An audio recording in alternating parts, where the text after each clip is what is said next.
Salam, hər vaxtınız xeyir. Hər birinizi YouTube kanalımda xoş gördüm.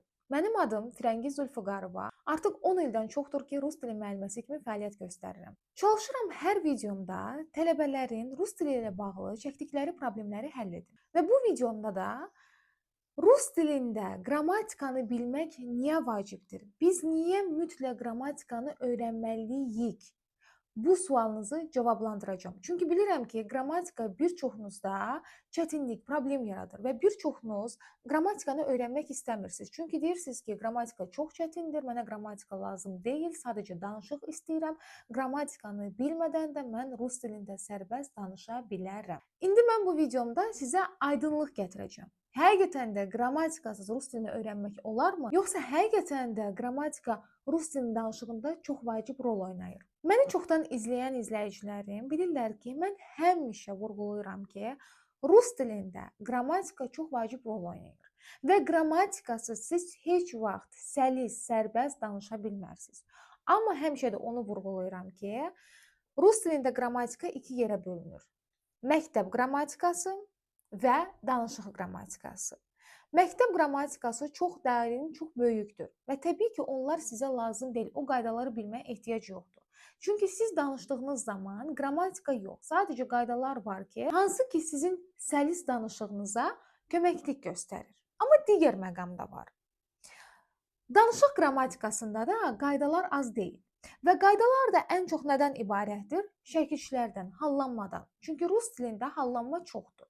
İsimlərin hallanması var, sifətlərin hallanması var, əvəzliklərin hallanması var. İndi mən qaydaları izah elədikcə də öz fərd tələbələrim mənə belə bir sualla müraciət edirlər. Tutaq ki, mən deyirəm ki, primitiv bir cümlə deyim də. Məsələn üçün deyirəm ki, rебята, mən mağazinə gedirəm. Siz orada deməlisiniz ki, я иду в магазин. V qoşması da işlətməlisiniz. Tələbə də dönüb mənə belə bir sual verir ki, müəllimə, indi tutaq ki, mən V-nın yerinə na dedim, ya na-nın yerinə iz dedim, ya ümumiyyətlə heç qoşma istifadə eləmədim. Mən prosta dedim, я иду в магазин. Qarşımdakı insan bəyəm məni başa düşməyəcək. Qrammatikanı öyrəndiyimiz zaman məqsədimiz hər bir cümləni robot kimi demək deyil. Ümumiyyətlə, mən həmişə vurğulayıram ki, siz danışan zaman səlis danışmalısınız. Robot kimi yox. Məsələn üçün, bir dəqiqə gözlə, deməli, я иду в магазин. Burada mütləq v deməliyəm. Ya məsələn üçün də, burada mütləq s qoşmasından istifadə eləməliyəm, a şəkilçisindən istifadə eləməliyəm. Xeyr. Biz necə danışmalıyıq? Mən indi necə Azərbaycan dilində danışıram? Yəqin ki, mən də Azərbaycan dilində danışdığım zaman hansısa qrammatik səhvlər buraxıram, düzdür? Amma ümumilikdə götürsək fikirlərimi düzgün çatdıra bilirəm. Və rus dilinin qrammatikasını, qaydalarını da öyrəndiyimiz zaman məqsədimiz odur ki, biz ümumilikdə 60, 70, 80% fikirlərimizi düzgün çatdıra bilək qarşımızdakı insana. Mən qrammatikanı tələbələrə izah elədiyim zaman həmişə vurğulayıram ki, uşaqlar, baxın, mən sizə qrammatikanı izah edirəm, amma o demək deyil ki, siz hər bir şeyi detallıqla fikirləşib deməlisiniz. Xeyr. Sadəcə bir var ki, siz ümumiyyətlə heç nə bilmirsiniz və tutaq ki, məsəl üçün danışdığınız zaman bir 10 cümlə istifadə edirsinizsə, o 10 cümlənin 10'u da səhvdir. Yəni başdan ayağa bütün cümlələri, bütün fikirlərin hamısı səhvdir. Və qarşınızdakı insan da sizi anlamaqda çətinlik çəkəcək, başa düşürsünüz? Və sizlə ikinci dəfə artıq ünsiyyət qurmaq, danışmaq istəməyəcək. Çünki ona çətin gələcək sizi anlamaq. Bir də var ki, siz məsəl üçün ümumi qaydaları bilirsiniz, düzdür? Və tutaq ki də 10 cümlə istifadə edirsiniz danışıqda və o 10 cümlədən ən azı 7'si düzdür. Yəni ən azı siz 60-70% fikirlərinizi həmin insana düzgün çatdıra bilirsiniz. Ola bilsin də 3 səhviniz olsun, 4 səhviniz. Bu məsəl üçün indi danışırsınız, çaşdınız v qoşmasının yerinə iz qoşmasından istifadə edəcəksiniz. Çaşdınız a şəkilçisinin yerinə u şəkilçisindən istifadə edəcəksiniz. Məsəl üçün mən həkimə gedirəm, orada deməlisiniz ki, düzgün qaydası budur. Ya idu k doktoru, çaşdınız dediniz ki, ya idu k doktori, y şəkilçisindən istifadə edəcəksiniz. Ya məsəl üçün demək istəyirsiniz ki, mən mağazindən çıxmışam. Əslində qaydası belədir. Ya vышла из магазина, amma çaşdınız orada dediniz ki, ya vышла с магазина. Siz bir var ki, yenə deyirəm, ümumi götürsək bütün cümlələriniz səhvdir, bütün fikirləriniz səhvdir. O danışıq sayılmır, понимаете?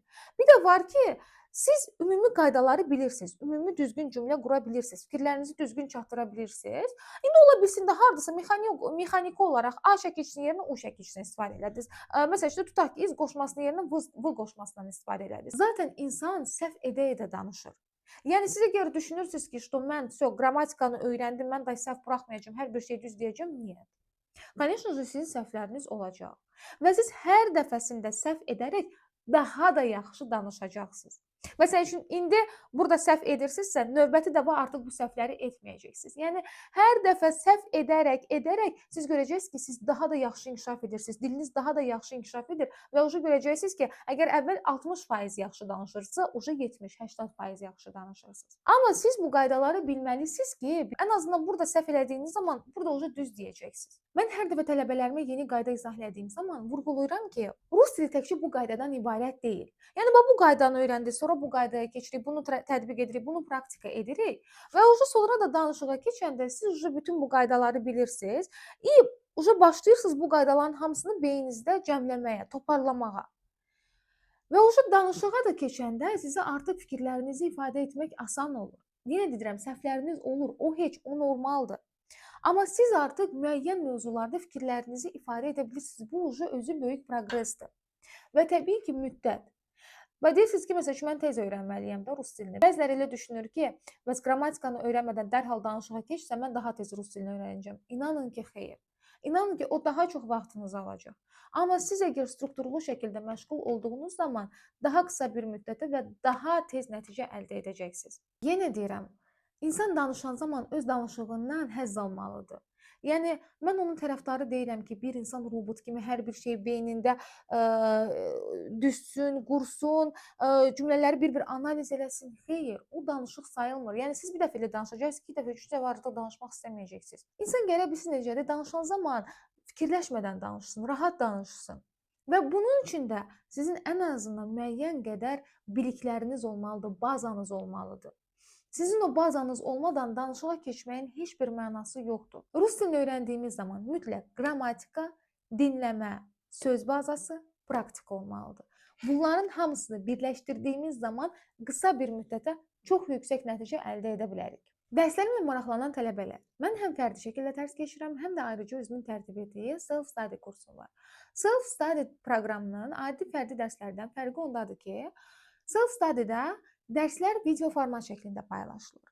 Yəni yenə özüm dərs keçirəm. Özümün tərtib etdiyi proqramdır. Bütün qaydaları mən şəxsən özüm lövhədə izah edirəm. Sadəcə həmin dərslər video format şəklində Telegram kanalımızda paylaşılır. Və bunu nə üçün video format şəklində eləmişəm? Tələbələr rahat, sərbəst qrafiklə daxil olub dərsləri izləyə bilsinlər. Çünki dəqiq qrafiki, dəqiq saatı olmayan tələbə o qədər çoxdur ki, uşaqlı analar var, iş qrafiki çox qarışıq olan tələbələr var və onlar rus dilini öyrənmək istəyirlər, amma sırf bu qrafik problemini yaşadıkları üçün dərslərə qoşula bilmirlər. Bunun üçün də düşündüm ki, məhz bu tələbələr üçün çox gözəl bir proqram tərtib edim. 60 əsas video dərs, ondan savayı 30-40 əlavə video dərslər. Hər dərsin öz tapşırıqları, tapşırıqların səsli şəkildə təhlili, sözlər, dialoqlar, fayllar PDF formatda. Ayrıca danışıq proqramı. Sizin səlis danışığınız üçün lazımlı olan bütün materialları mən məhz bu self-study kursuma yerləşdirmişəm.